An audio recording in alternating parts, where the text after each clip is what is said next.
Jangan lupa subscribe channel YouTube TVRI Bengkulu, like, komen, dan nyalakan notifikasinya.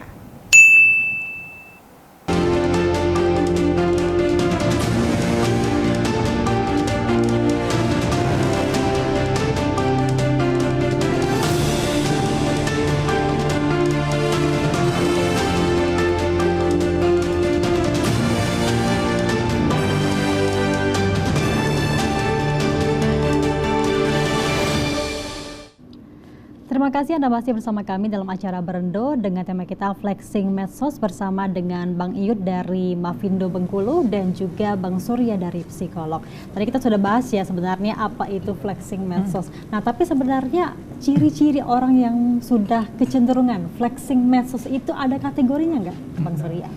Ya, kalau kita lihat tadi tetap ya flexing ini perilaku. Berarti kalau ciri-cirinya ada sebuah perilaku yang memamerkan gitu kan.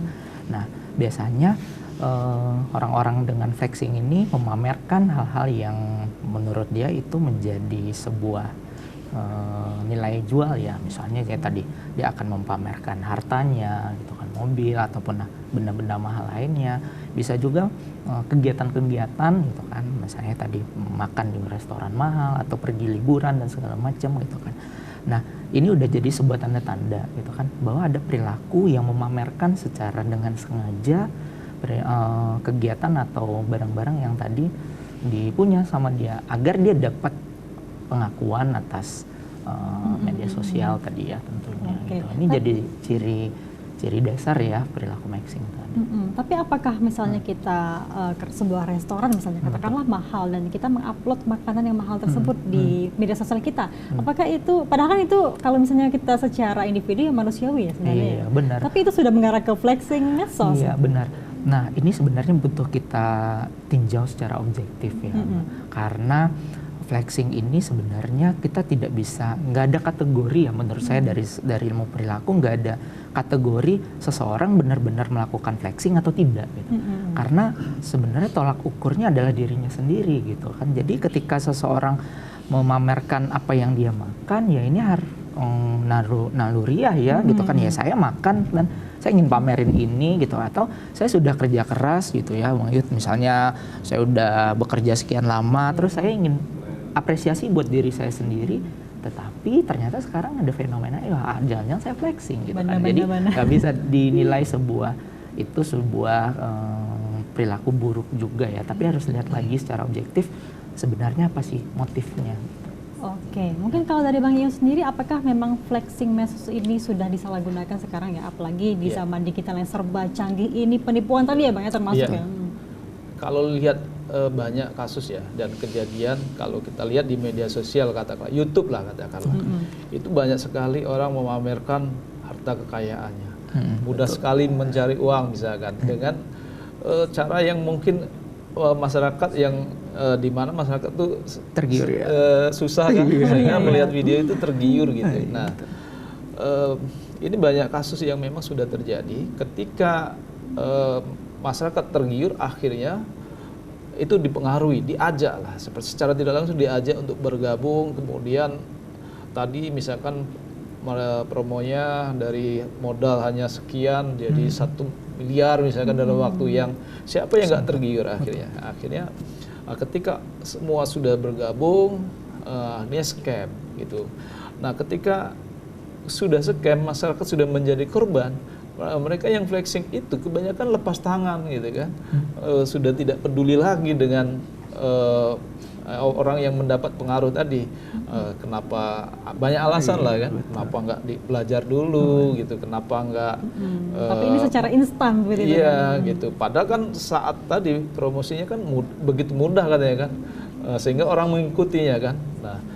Nah ini biasanya memang ya kita lihat bisa aja di situ ada agenda setting yang disusun ya, memang di skenario kan untuk melakukan penipuan, sehingga ketika sudah banyak pengikutnya, masyarakat pengikutnya misalkan udah setor uang dan lain sebagainya, kemudian disitulah mereka membawa uang itu scam. Nah ini yang sering terjadi seperti itu.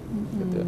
Tapi juga ini kebanyakan juga dimanfaatkan untuk teknik marketing. Ya. Misalkan untuk menjual produk, misalkan produk pelatihan dan sebagainya. Menurut saya ya ada hal yang positif, ada yang memang negatif kalau kita lihat fenomena di media sosial sekarang. Nah, kembali ke masyarakat harus pintar, harus objektif nilai ya, menilai, jangan terjebak hal-hal yang kelihatannya mudah padahal itu sebenarnya tidak seperti itu. Gitu. Apalagi kan media sosial sekarang kan sudah menjadi konsumsi publik ya, apa-apa mudah terpengaruh, apalagi dengan marketing tadi ya, marketing ajakan-ajakan yang bersifat persuasif gitu kan, akhirnya orang terbujuk juga nih, oh kayaknya saya bisa juga nih pamer harta gitu kan, untuk membujuk para mungkin pelaku mereka ya kan, agar tertarik untuk mengikuti mereka seperti itu. Memang kalau flexing medsos ini banyak dampak negatifnya ya Bang, positifnya gitu. Tapi kalau dari segi positifnya mungkin misalnya kita mengupload pencapaian kita, apakah itu juga bisa memotivasi orang? Itu termasuk flexing?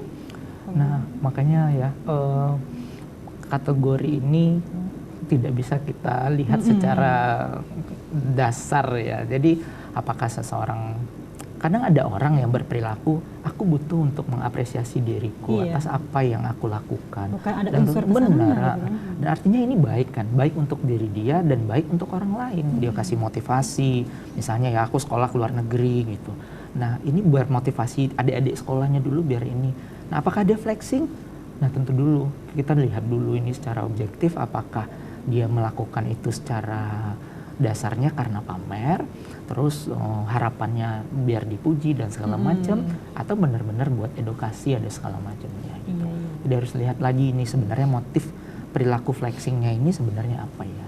Belum lagi kan kasus-kasus yang trending beberapa waktu lalu ya dengan flexing medsos itu akhirnya membuat orang curiga ya, apakah ini dari uang mana gitu kan, apakah ini korupsi atau tidak gitu kan. Jadi orang menimbulkan stigma negatif seperti itu. Bang Yi sendiri gimana melihatnya? Iya, pada akhirnya kan ya orang akan menilai ya, kok ini mudah sekali gitu mengumpulkan kekayaan gitu ya. Mulailah orang mengulik kehidupan pribadi mereka dari mana. Itu tadi cilakanya bahwa harta kekayaannya itu didapatkan dengan misalkan ya korupsi katakanlah seperti itu, atau penipuan seperti itu. Dan ini ya ketika sudah di itu, maka ini akan bakal merugikan dan masyarakat akan cepat menilai ya, akan membuat marah juga ketika ini akan terus terjadi seperti itu. Kasusnya kan yang terakhir yang marak misalkan ya oknum yang ini ya, itu karena apa pamer kekayaan, itu kan banyak akhirnya setelah di penegak hukum turun ternyata terindikasi korupsi kan seperti itu. Itu tadi karena ingin mungkin kepuasan diri, flexing, dan ternyata itu uang rakyat misalkan digunakan, kan masyarakat akhirnya marah gitu ya. Masyarakat yang dia bayar pajak susah cari ini, ternyata duitnya untuk flexing pejabat. Nah ini sesuatu yang memicu amarah masyarakat, bisa memicu amarah gitu. Makanya ini kan Presiden ya sudah mengimbau pejabat jangan flexing, jangan bergaya hidup mewah. Karena apa? Kalau ini dibiarkan, ini bisa menimbulkan chaos lah di masyarakat gitu. Akhirnya dari kasus tersebut juga orang-orang jadi antisipasi ya Bang ya. Takutnya ketika memang posting ke luar negeri dan juga barang-barang mewah, ya udahlah nanti takut tersandung kasus apa dan juga menimbulkan stigma yang negatif, mending enggak gitu kan. Akhirnya orang lebih menjaga privasi mereka. Nah ini kan ujung-ujungnya ke privasi ya Bang. Bang Surya ya. Nah ya ketika bicara ini tentang privasi ya balik lagi kan motif ya, motif diri sendiri. Aku melakukan ini atas dasar apa ya gitu kan.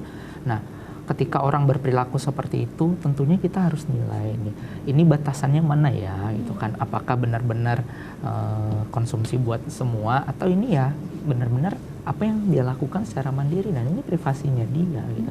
Jadi flexing ini butuh kita lihat juga dari sudut pandang siapa nih. Nah, apakah si pelakunya, nah atau sudut pandang kita yang melihat kayak gini. Benar-benar. Itu yang butuh kita clear juga ya, Mbak gitu ya. Karena kan biasanya beda ya, apakah memang dari orang yang buat konten itu tujuannya beda, malah yang menerima mengkonsumsinya malah beda pandangan lagi seperti itu kan. Tapi sebenarnya flexing medsos ini juga sudah menjadi gaya hidup ya Bang ya, apalagi kan di zaman digital sekarang ya, orang-orang kalau misalnya nggak upload status kayak aduh kuno banget kamu itu kan, gitu. Ya Bang Iyut. Iya. Itu tadi artinya maka harus ada ini ya, batasan-batasan kalau menurut saya ya. Kita tidak boleh berlebihan lah. Kalau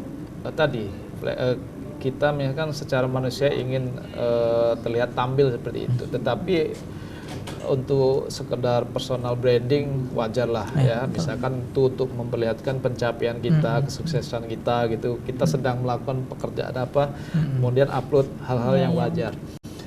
Hal yang tidak wajar itu tadi, ketika kita memamerkan sesuatu yang tadi kan tujuannya untuk manas-manasi orang lain misalkan kan gitu, atau tujuannya ini untuk supaya mendapat validasi sosial atau di ini sehingga apa? Sehingga memaksakan diri itu tidak sesuai keadaan sebenarnya.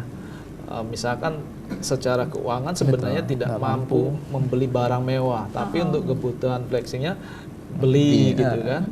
Karena kebutuhan media sosial tadi ya. Oke Bang Iyut, kita jeda dulu, nanti kita bahas lagi nih ya terkait dengan tema kita yaitu flexing medsos. Pemirsa, kami akan kembali setelah jeda pariwara berikut ini.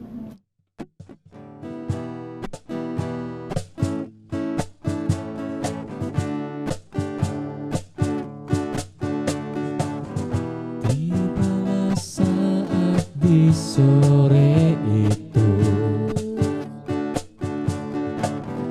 ku nyatakan rasa yang membuat gelisah.